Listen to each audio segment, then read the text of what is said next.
right now we have experiences running, and you can tell that because like all these console logs are running. And so the way you can see the local database is if you open a new tab and you type Meteor Mongo.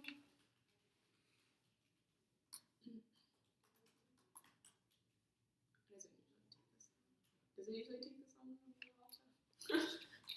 The laptop's pretty slow. Maybe you should have plugged in. Okay, so here we go. And so basically we can access like any of our collections, and so we have like dv.find. You can also do it for locations, experiences, incidents. Oh. And the password for all the users is password. All the fake users, yeah. Oh yeah. db.incidents.find. So we can check them all out here. What are incidents? So you create an experience, and we could run Storytime multiple times, but every time Storytime runs, it runs as a new incident. So yeah, specific instance of a running experience. So if we want to log in as one of our fake users, you can always like, we can look at our locations, db.locations.find, and like you can see like where all your users are. You can see their affordances. How did you get to that? db.location. No, like how did you determine where their locations are? Say that again? Did you have to, We hard-coded their locations in the code. and so so like in the database, like you hard coded like a@gmail is at. As at this latitude and Oh, longitude. okay.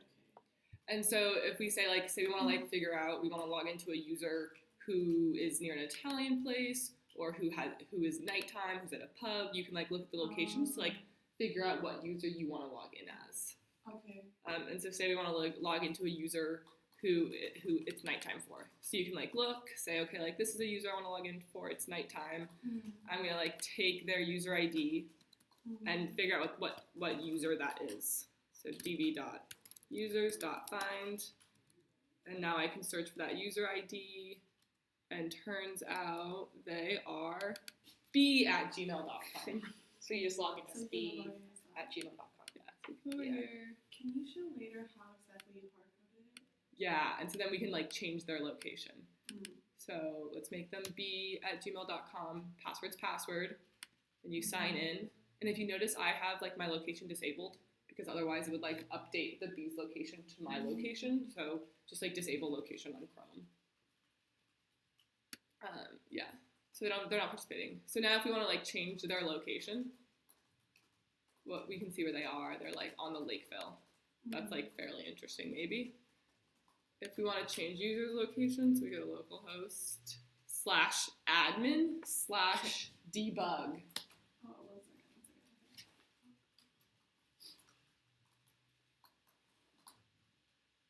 Okay. Take- Oh, wow. Take a hot sec. Like You if we guys do- ever have a nice, like, this seems like really cluttered just going through the console. But that was a cool trick that you like found things in console, and then Yeah. how did you do that in Mac? I'm not familiar with It's just Command F, which is Oh. how you like also find in any Right. program. that. Okay. Yeah. We don't have a place where the database is represented nicely. Yeah.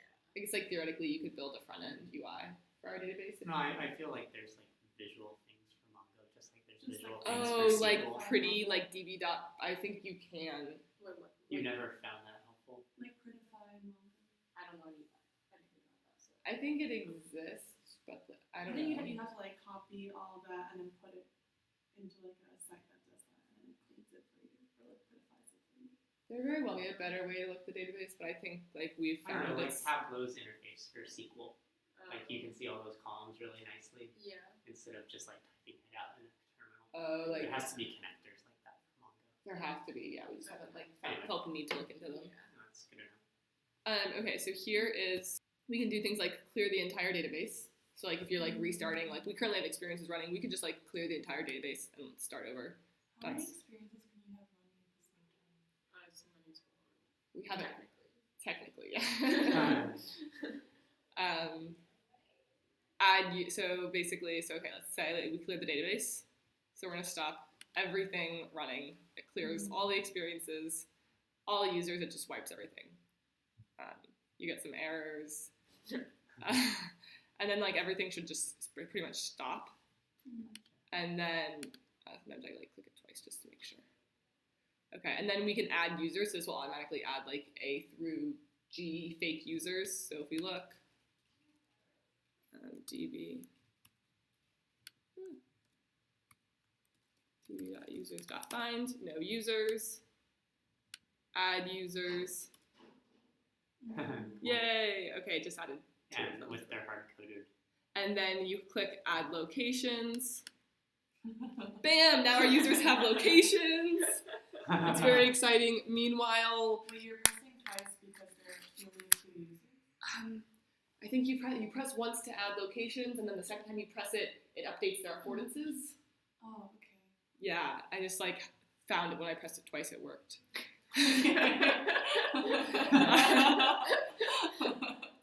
Okay, so yeah, one sec. I don't think so. db.whipq is everything. Oh no, that's empty. Okay, well, we're good. Never mind. Okay, so now if you want to change user's location, you can select their user ID, and so you can kind of see who's who. Yeah. Like this is 72. The UID is different from the ID. Just. Huh? Wait. Hold on. Go back to DB.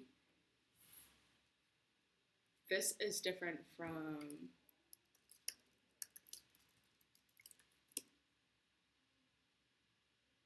this.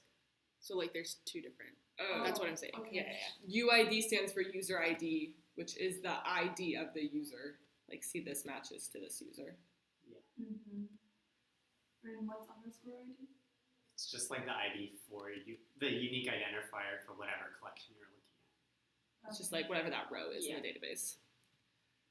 Okay, so if we want to move 72, they're at the garage right now. Say we want to move them, we can copy their ID into here and decide where we want to move them. It's really fun to move people to 43, -87. Library? No, it's like the middle of the lake, I'm pretty sure. And so they moved, and so one thing that we do is we go to Google Maps. Oh, okay. You can get the latitude. Oh, fun. Okay, so I could have people like in the library or like Sheridan. Yeah. So if you zoom in,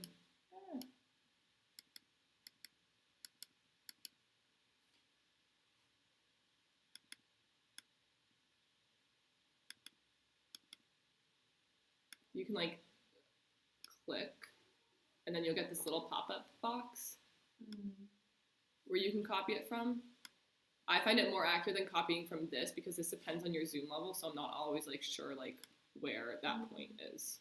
But basically, yeah, you just like can then make it.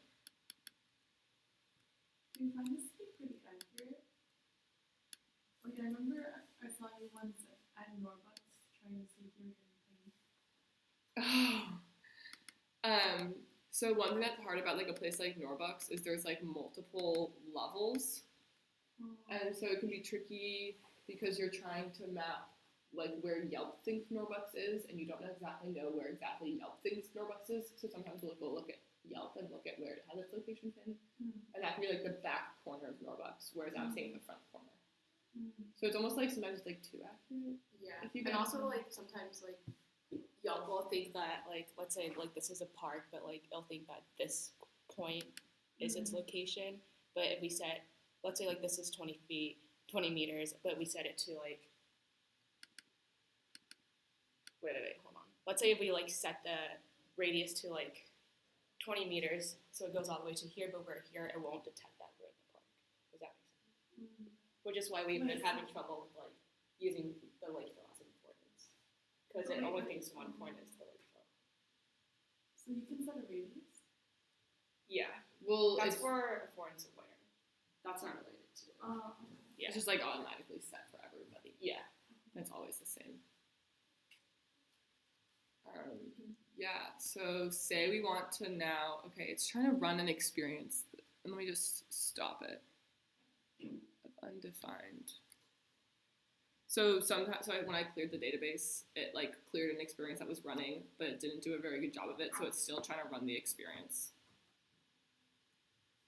So let's just restart it. So now if we want to run an experience, like Allison was saying, you can like open the console, and you can run like meteor call commands in the console. So like meteor call API.AmericanFlag, and where that comes from is. What is that? It's telling me my computer's out of space. For memory or Yeah, storage. Just my computer struggles. So if we go to American flag, basically if you look at the top, whatever the function name is, like not the name of the function, but like name : whatever that is, you can use meteor call followed by this. Oh, okay. So for like tester storybook, it's API.testerstorybook. And when you run the meteor call, like that's how you start an experience. And basically the only ones we use are meteor call to start experiences and to stop experiences. Yeah, that's all we use. Yeah.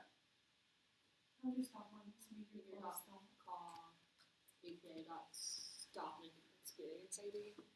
Is it the experience ID or the incident ID? I think it's experience ID. So yeah, sometimes like if you forget, API.stop experience ID. I like look them up a lot in the code. Like I'll just, so this one is stop, then it takes in an experience ID. Okay,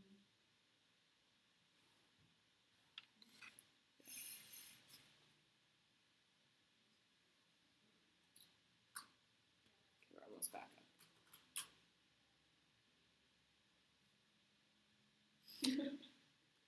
Is there any other questions? Okay, here we go. Okay, so now let's run it. Let's start our experience. We're gonna run American flag. So now it's running.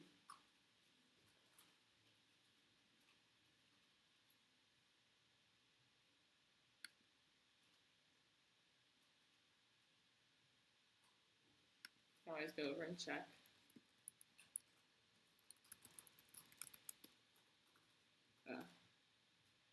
Wait. Let's call it again. I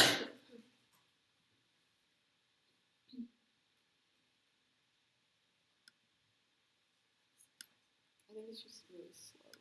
Yeah, I think it's just Yeah. a hot sec. Yeah. My computer's overheating. Let's see. Force quits back.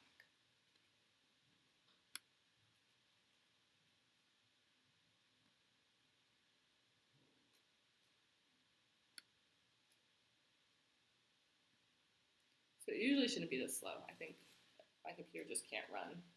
There we go. There we go. Yeah. So there's like a million